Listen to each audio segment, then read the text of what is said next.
चलिए भाई, आज की इस हिंदी बाई लक्ष्मी मैम के इस चैनल पे मैं आप सभी बच्चों का स्वागत करती हूँ। और मेरे ख्याल से सभी लोग आज बसंत पंचमी के खुमार में डूबे हुए होंगे और बहुत ही अच्छा मौसम, सुहाना मौसम है और बहुत सारी खेलियां क्रियाओं के साथ पढ़ने के लिए सब लोग हाजिर हो गए होंगे। कुछ चीजें ऐसी होती हैं कि व्यक्ति ये सोचता है कि हमको समय नहीं मिलता है, लेकिन अक्सर हम लोग जब भी देखते हैं तो कभी ना कभी कुछ पल हम लोगों के लिए ऐसे निकल आते हैं जो बच्चों और टीचर के लिए बड़े इंपॉर्टेंट होते हैं। ऐसा ही एक पल, एक पर्व है हमारे लिए, माँ सरस्वती की आराधना से जुड़ा हुआ। और सारी सृष्टि इस दिन बहुत ही खुमार में डूबी हुई होती है, क्योंकि इसी दिन से हमारे फाल्गुन के जो ऋतु होती है उसका भी, फाल्गुन का अलग ही एक खुमार चढ़ने लगता है। तो कुछ ऐसा ही खुमार हमारे अध्यापक, हमारी हिंदी इस यात्रा का भी चढ़ेगा आप पर, लेकिन फटाफट सीखते चलेंगे आगे आगे, ठीक है। तो सभी बच्चों को बसंत पंचमी की बहुत सारी हार्दिक शुभकामनाएं। माँ शारदे आपकी आगामी आशाओं को पूरा करे, आपके उत्कर्ष को आगे तक ले जाए, ठीक है। सो हम लोग अब बात करते हैं अपनी पिछली कल की क्लास में हम लोगों ने बात की थी क्रिया की, और मैंने आपको बताया था कि क्रिया के जो परिभाषा है उसी में उसका मर्म और उसका यथार्थ छुपा है। सकर्मक अकर्मक हम क्यों नहीं पहचान पाते, इसको जानने के लिए मैंने आपको बहुत सारी चीजें बताई थी, ठीक है। अब अगर हम बात करते हैं कि क्रिया जो है वो क्या कैसे है, तो देखिए मैं बताना चाहती हूँ आपको आज कि एक तो हमने क्रिया की उस दिन कल परिभाषा पढ़ ली थी, और क्रिया का करना और होना, मैंने ये दो चीजें आपको बताई थी। आज मैं आपको बताऊंगी कि कौन कौन से वाक्य सकर्मक हो सकते हैं और कौन कौन से वाक्य अकर्मक हो सकते हैं, ठीक है। तो हमको आज का टॉपिक है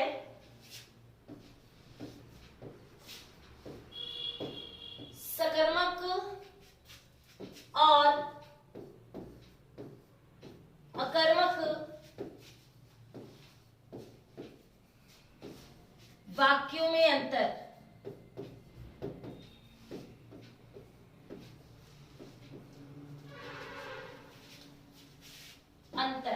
ठीक है।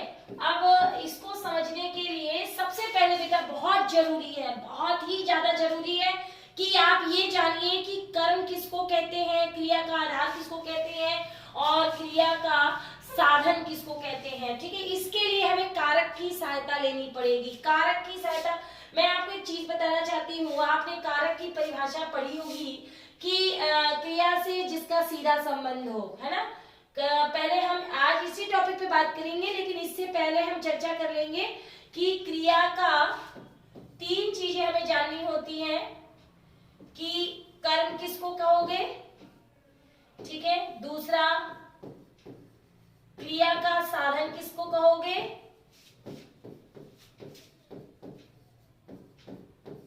और तीसरा,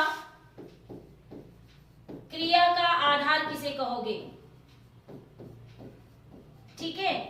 क्रिया का आधार किसे कहोगे। अब ये तीन जो है हमारे, ये तीनों हमारे कारक से जुड़े हैं, याद रखिएगा। अगर हमको ये चीज नहीं आएगी तो फिर हम क्रिया सकर्मक अकर्मक वाक्यों का वर्गीकरण नहीं कर पाएंगे, ठीक है। तो अब हम लोग आगे देखते हैं कि इसमें कैसे हम लोग जानते हैं। देखो, कर्म को पहचानने के लिए सीधा आप एक बस चिन्ह याद रखिए, एक कारक चिन्ह होता है को, ठीक है। कारक चिन्ह होता है को, कारक चिन्ह को का प्रयोग शब्दों के साथ,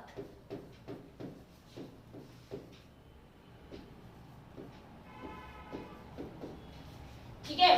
कारक चिन्हों का जो प्रयोग होता है वो शब्दों के साथ होता है, यानी कि को, ठीक है। को हमारा ऐसा है जो ये हमें बताता है कि हमारा वाक्य कर्म वाला है, यानी जिस वाक्य में कोई ऐसा एक शब्द हो जिसके साथ को चिन्ह लगा हो या छिपा हो तो वो हमारा कर्म वाला वाक्य होगा।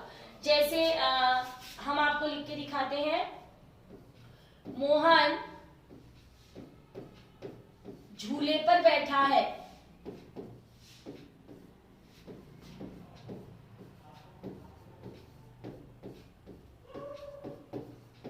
ठीक है।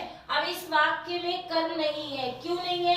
कि कोई भी ऐसा शब्द नहीं है जिसमें को चिन्ह हमारा लग सके, ठीक है। तो अब यहाँ पे ये हमारा कर्म नहीं है, तो जाहिर सी बात है अकर्मक है। अब देखिए दूसरा, राधा रस्सी से बांधती है।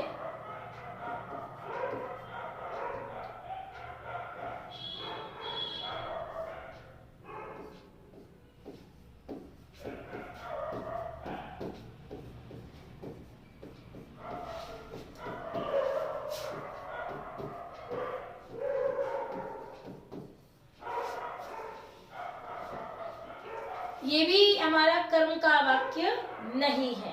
लेकिन अगर ऐसा कोई वाक्य हो जिसमें कोचिन आ जाए, ठीक, तो क्या वो होगा? बिल्कुल होगा। देखिए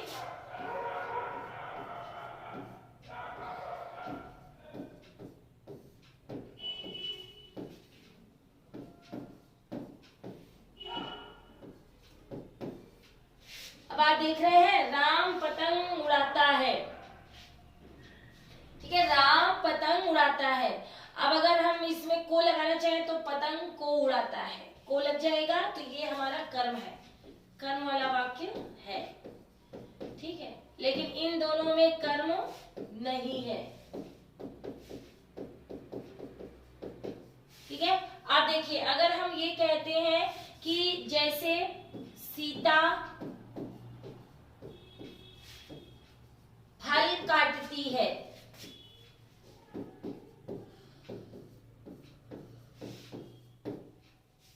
तो इसमें भी कर्म है, फल को काटती है। इसी तरह से माँ बच्चे को सुलाती है,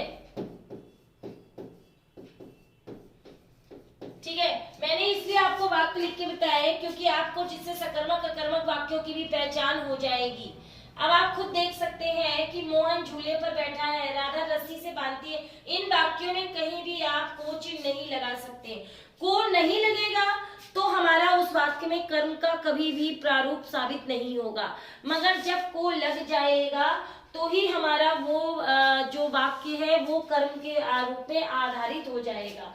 तो एक बात आपको ये सीखनी है कि अगर कोई भी आप सेंटेंस पढ़ रहे हैं, कोई भी वाक्य पढ़ रहे हैं और उसमें कोई भी शब्द है और उसके साथ को चिन्ह लग सकता है या लगा हुआ है, तो याद रखिएगा वो हमेशा वाक्य कर्म वाला होगा। मैंने ये नहीं बोला कि सकर्मक है कि अकर्मक है, मैंने बोला कि वो कर्म वाला होगा। मैं वचन देती हूँ तो मैं क्या देती हूँ? तो वचन देती हूँ, तो जाहिर सी बात है कि हमको कर्म वाला शब्द जो है वो को, वचन को देती है, ठीक है। तो को लग जाता है या को छिपा होता है तो ही हमारा वो वाक्य हो जाता है कर्म वाला। लेकिन अब आते हैं क्रिया का साधन किससे कहते हैं। देखिए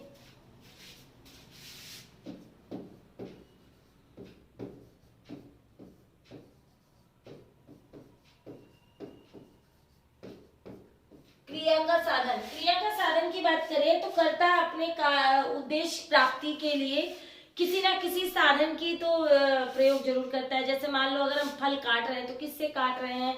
चाकू से काट रहे हैं, ठीक है। झूल रहे हैं तो झूले से झूल रहे हैं, बेल रहे हैं तो रोटी बेलन से बेल रहे हैं। तो कुल मिला के अगर देखा जाए तो हमारा जो क्रिया को करने का जो माध्यम होता है उसी को क्रिया का साधन कहते हैं, और उसके साथ कारक चिन्ह लगता है से या के द्वारा।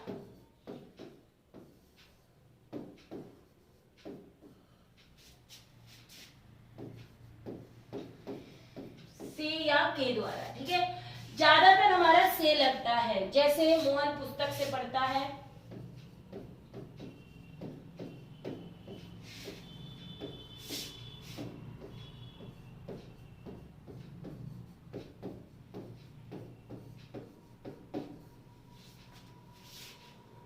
गीता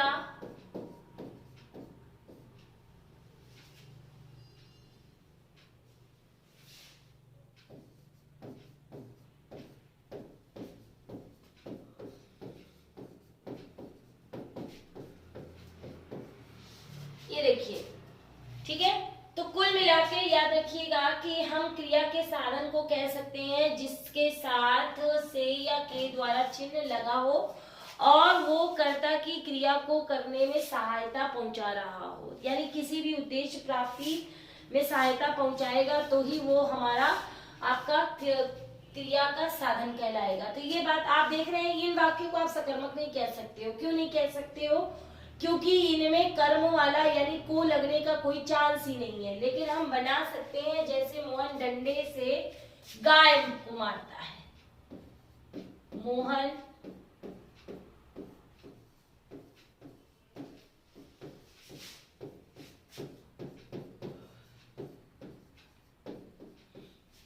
गाय को मारता है।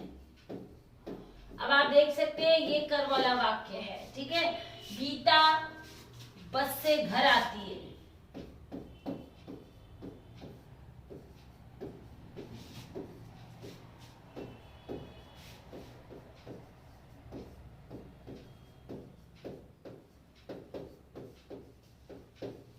ये देखिए दिखाई दिया।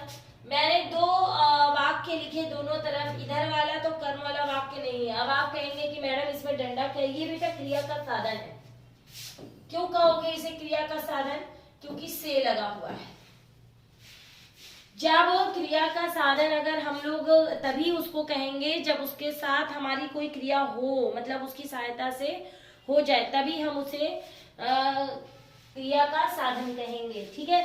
तो कुल मिला के हमको ये याद रखना है कि क्रिया का साधन कब और कैसे कहा जाएगा और इसको कैसे साबित करना है। कुल मिला के आपकी जब तक ये तथ्य नहीं आएंगे तब तक आप सकर्मक अकर्मक नहीं जान पाएंगे। तो अब आते हैं क्रिया का आधार।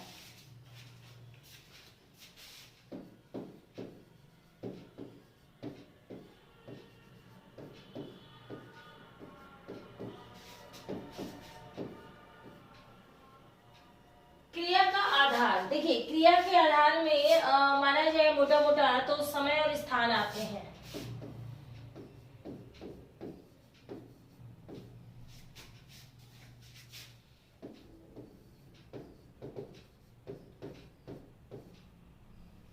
ठीक है।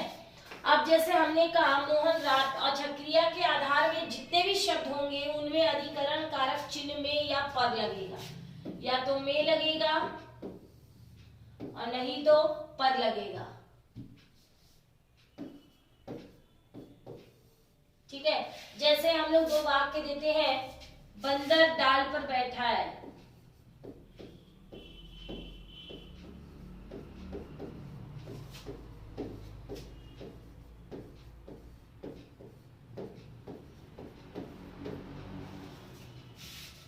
सुरेश दोपहर में पढ़ता है,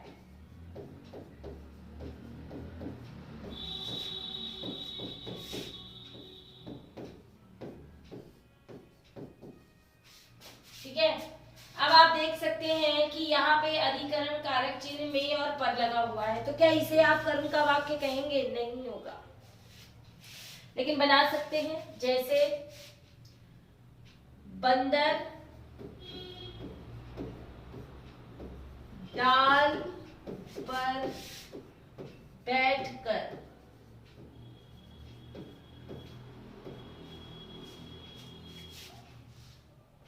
अमरूद खाता है,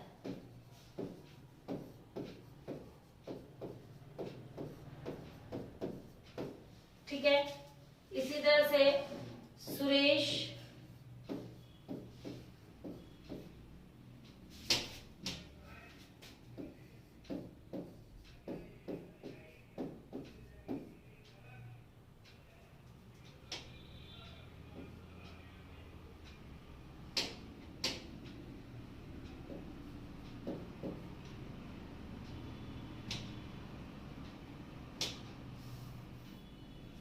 सुरेश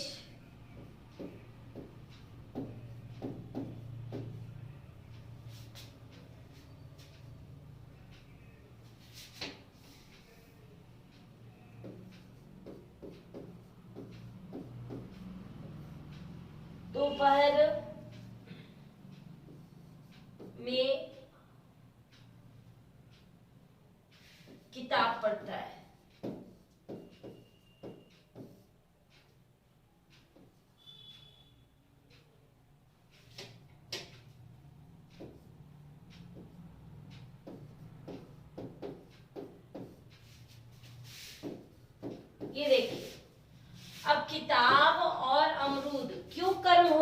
क्योंकि इनके साथ को लगा है बेटा। को आप छिपा हुआ है, विजुअल है। बंदर डाल पर बैठकर अमरूद को खाता है, सुरेश दोपहर में किताब को पढ़ता है। यानी को हम लगा सकते हैं, और जैसे ही को लगाया तो समझ जाओ कि वो कर्म का शब्द है। ठीक है। और एक बात याद रखिएगा, जो कर्म वाला शब्द होता है वो अक्सर को के साथ ही आता है, बिना को के वो कभी नहीं आएगा। तो कारक चिन्ह को, से और के द्वारा तो आपको समझ में आ ही गए होंगे। ठीक है। और जब से लग जाए, के द्वारा लग जाए, तो ये समझ जाइए कि आपका वो क्रिया का साधन है, और में और पर लग जाए तो क्रिया का आधार है। कोई भी कारक चिन्ह आप लगा दें और आप सोच लें कि मैं वो सबको सकर्मक बना लूंगा, तो ऐसा नहीं होगा। ठीक है। तो अब एक और चीज मैं आपको बताना चाहूंगी। सकर्मक अकर्मक वाक्य सीखने से पहले ये जान लीजिए कि आप सकर्मक कहेंगे किसको, अकर्मक किसको कहेंगे। ठीक है। तो उसको भी देखिए। यदि किसी वाक्य में कर्म वाला शब्द हो, यानी आपको कैसे पता कि कर्म वाला शब्द है कि नहीं है, तो को से जानेंगे। को वाला शब्द है और वो आंखों से दिख रहा है तो वो सकर्मक है, जैसे, और नहीं है तो अकर्मक है। जैसे राम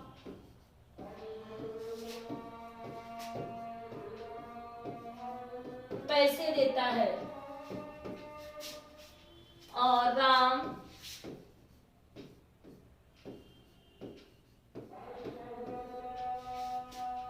वचन देता है।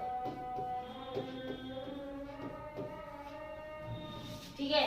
अब दोनों वाक्यों को गौर से देखिएगा, इसमें भी उत्तर मिल रहा है क्या देता है। ठीक है। तो एक में उत्तर मिल रहा है कि पैसे देता है, और एक में उत्तर मिल रहा है कि वचन दे रहा है। ठीक है। तो कौन सा हमारा सकर्मक होगा और कौन सा अकर्मक होगा, ये थोड़ा सा कहीं ना कहीं क्लिष्टता की बात है। तो बेटा सबसे अच्छी पहचान ये जानो कि जो भी कर्म वाला शब्द होगा वो आंख से हमको दिखाई देना चाहिए। इन पैसे और वचन में से कौन सा शब्द हमको आंख से दिखाई नहीं देगा, तो वचन वाला शब्द जो है वो आंख से हमको दिखाई नहीं देगा, और पैसे वाला शब्द जो है वो आंख से दिखाई देगा। तो ये हमारा सकर्मक वाक्य हो जाता है, और ये हमारा अकर्मक वाक्य हो जाता है। एक नहीं, 1000 उदाहरण ऐसे हैं जिसमें जैसे आप से और के वाला भी लगा सकते हैं। जैसे हमने कहा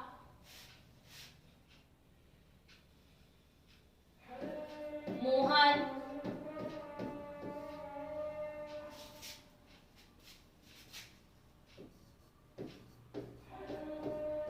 पैरों से धूल उड़ाता है।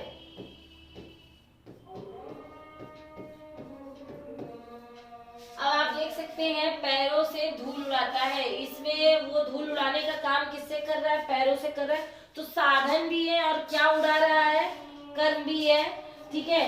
तो दोनों जब हैं तो हमारे बन जाएंगे सकर्मक वाक्य। लेकिन अगर यही केवल है कि धूल उड़ती है, पैरों से ठोकर लगने पे धूल उड़ती है, तो फिर वो हमारा सकर्मक वाक्य नहीं होगा, क्योंकि उसमें कर्ता की कमी हो जाएगी। यानी हमें ये भी याद रखना है कि वाक्य में कर्ता की कमी ना हो। यदि कर्ता की कमी हुई तो हमारा जो वाक्य है वो सही नहीं बनेगा, और सकर्मक अकर्मक आप पहचान नहीं पाएंगे। तो अभी आपने इतनी चीजों में बस ये सीखा कि सकर्मक अकर्मक वाक्य पहचानने के लिए सबसे पहली बात जान लीजिए कि कर्म किसको कहते हैं। तो कर्म वाला शब्द हमेशा को कारक चिन्ह के साथ आएगा और वो आंखों से दिखेगा। ठीक है। उसके बाद जब से लग जाए तो वो क्रिया का साधन है, और अगर में और पर लग जाए तो क्रिया का आधार है।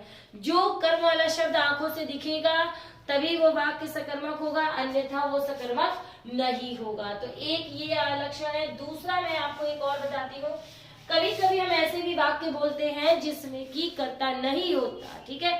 तो जितने भी कर्ता वाले वाक्य होते हैं वो कर्म होगा तो ही वो सकर्मक होगा, अन्यथा अगर बिना कर्ता वाला अगर एक भी वाक्य आपने लिखा तो वो अकर्मक होगा। जैसे पानी बरसता है,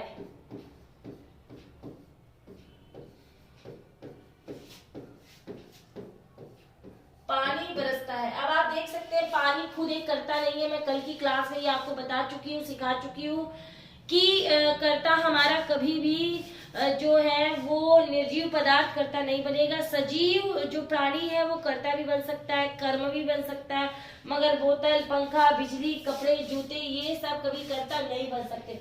तो आप देख रहे हैं पानी बरसता है, ये वाक्य लिखा हुआ है और ये वाक्य आपका है अकर्मक, क्योंकि इसमें कोई कर्ता नहीं है। जैसे पृथ्वी अपनी धुरी पर घूमती है, ये हमारा अकर्मक है। ठीक है, ठीक इसी तरह से जैसे विद्या से ज्ञान बढ़ता है, तो ये हमारी क्या है, अकर्मक वाक्य। जितने भी फीलिंग को प्रेजेंट करने वाले शब्द होते हैं या किसी निर्जीव पदार्थ के साथ लगे हुए शब्द होते हैं, वो सभी हमारे क्या कहलाते हैं, अकर्मक कहलाते हैं। तो ये बात आपको समझ में आ गई होगी। पुलिस में आया हुआ एक क्वेश्चन में आपको लिखा था, आम खाया जाता है।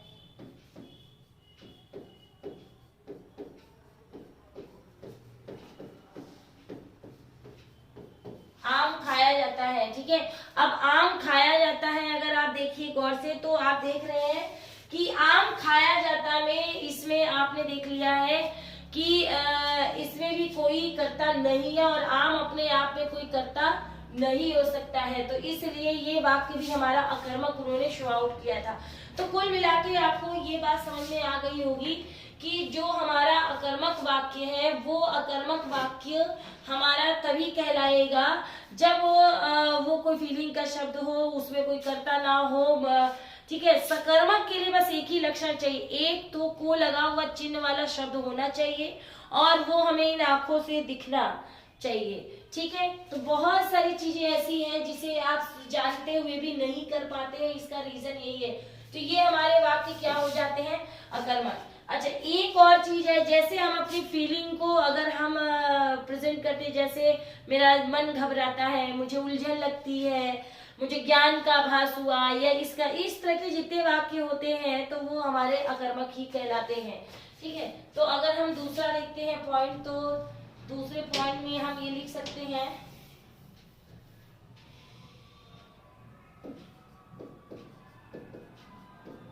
वाक्यों में भाव की प्रस्तुति।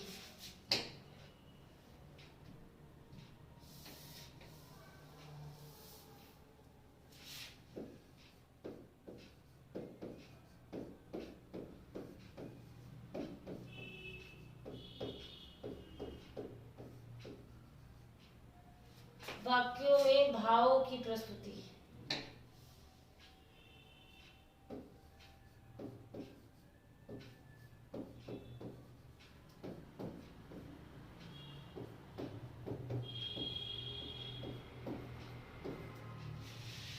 वाक्यों में भाव की प्रस्तुति, जैसा हम लोग कहते हैं कि मेरा दिल घबराता है,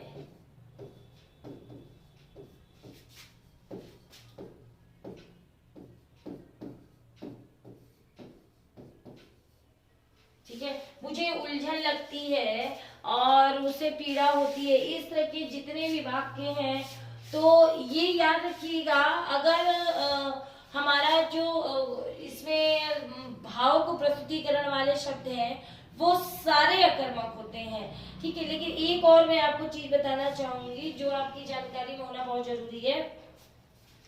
कभी कभी ऐसा होता है कि उसमें क्या का उत्तर भी मिल रहा होता है, कोचिंग भी लगा होता है, लेकिन वो हमारा वाक्य नहीं बनता कर्म। क्यों? क्योंकि वो हमें आंखों से दिखाई नहीं देता है। ठीक है, तो जिस तरह से आजकल हम लोग घर पे बैठे बहुत सारी मीडिया के जरिए जानकारी रख लेते हैं, पढ़ लेते हैं, बहुत सारे काम कर लेते हैं, ठीक उसी तरह से यदि आपको क्रिया अच्छे से समझ में आएगी तो ही आप बहुत अच्छे से इस अध्याय को कर पाएंगे। ठीक है, तो बहुत सारी चीजें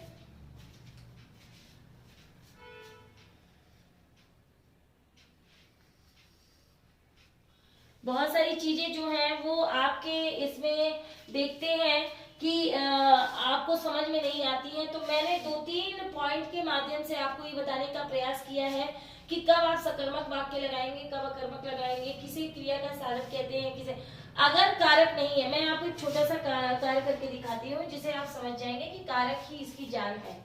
देखिए, एक लाइन हम लोग पढ़ते हैं, क्रिया से जिसका सीधा संबंध हो,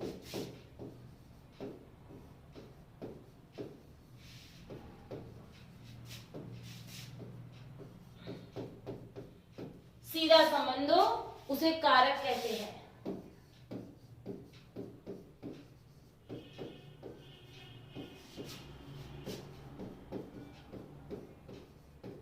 अब देखिए इस लाइन को मैंने क्यों आपको लिखा, बिना कारक के जानकारी की क्रिया पढ़ना बिल्कुल बेकार है।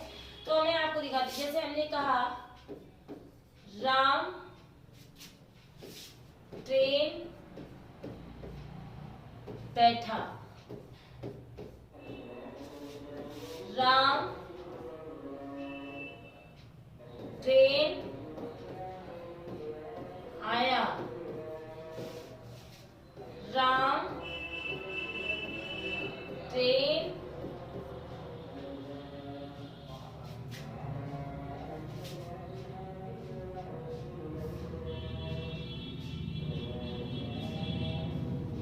ट्रेन चलाता। अब गौर से देखिएगा कि राम ट्रेन बैठा, राम ट्रेन आया, राम ट्रेन चलाता। अब इसमें कारक रख के देखिए, और कारक आप किसके अकॉर्डिंग लगाएंगे आपको अभी पता चल जाएगा। राम ट्रेन में बैठा, बैठने के कारण आपने यहाँ लगा दिया में, ठीक है। राम ट्रेन से आया, यानी कि आपने आने के अकॉर्डिंग इसमें लगा दिया से, ठीक है। और इसमें राम ट्रेन को चलाता है, यानी कि क्रिया ही हमें ये बताती है कि हमको वाक्य दो शब्दों के बीच में कौन सा कारक रखना है।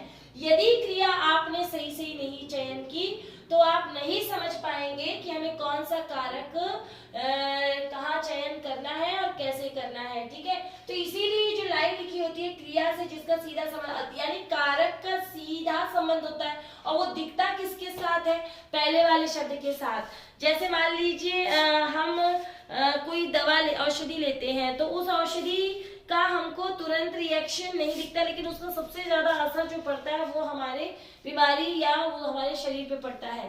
तो यानी खा हम रहे हैं लेकिन उसका असर अंदरूनी चीजों पे पड़ रहा है। तो कुल मिला के हमको ये चीजें याद रखनी है कि क्रिया और कारक एक दूसरे से जुड़े हुए, उनको अलग नहीं किया जा सकता। यदि आपको कारक नहीं आता है तो फिर आप क्रिया के अध्याय को अच्छे से पढ़ नहीं सकते। तो मैंने आज इस कक्षा में आपको ये बताने का प्रयास किया कि किसको आप सकर्मक वाक्य कहेंगे, किसको आप अकर्मक वाक्य कहेंगे, और किस तरह से आप सकर्मक वाक्य को पहचान सकते हो, किस तरह से अकर्मक।